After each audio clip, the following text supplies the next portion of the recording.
of the cancellation of our usual ferry boat. It was a little bit longer than usual, but I hope that you are today more restful after a good night of sleep, and you're feeling okay to cope with the first, let's say, full day in Morocco. First full day in Morocco. We are starting with the city tour of Rabat. It's about hey, Huya, yes, my brother. You know, it's a very common way to address a friend is Huya, my brother. Huya. Huya. And this morning I have to introduce you to our local guide.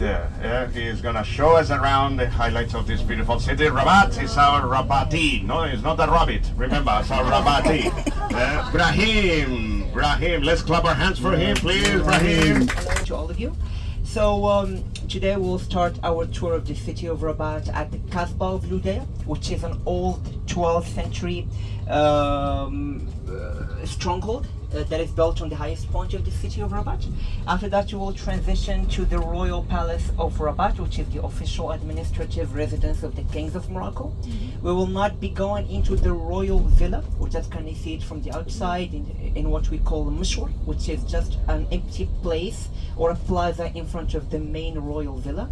And after that, you will conclude our visit with a tour of the Mohammed VI Mausoleum, which is one of the best instances of modern Moroccan architecture. And adjacent to it, we have the Hassan Tower, which is a 12th century fortification.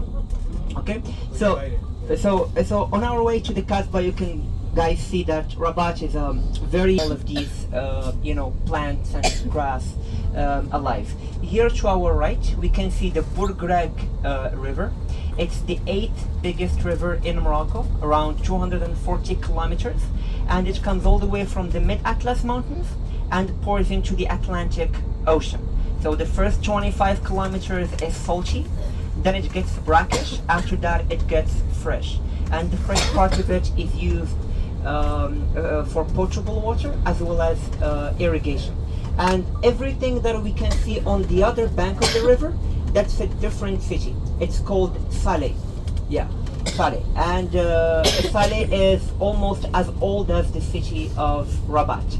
And here on our left, we can see the old ones, expensive textiles like silk. But what made a millah more distinguished or different is the fact that all types of production, selling and distribution of alcoholic beverages was only issued to Moroccan Jews, and the selling of that commodity was required to be done in a non-Muslim majority area. But all of their clients were of course Muslims, right? And when I say a Jewish quarter, it's just the majority of people that lived there were Jews.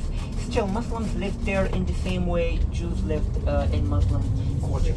And so this monument or this building that we see in front of us is the Kasbah of Ludeya, right? A Kasbah is an Arabic word that means three things depending on the context in which it is utilized.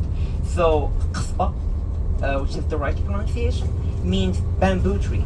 Okay, it can also mean a fishing rod or a fishing stick, but in the old military jargon, a kasbah means an old military fortification that is built from rock and stone, as you can see, the building materials over here. And so we will, disembark here to continue our tour, or to start our tour of the Kasbah of Ludeya. Okay.